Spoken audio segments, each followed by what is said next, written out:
Today we talk about how can you add or change your phone number on your Meitu app. We go to figure out the solution on how you can do that on your app.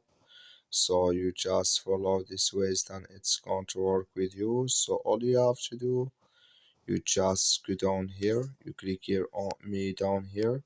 When you just click here on me, it's going to take you to next step here. It's going to show for you like this. Then all you have to do, just click here on account management here. Then it's going to take you to this list. It's going to show for you like this.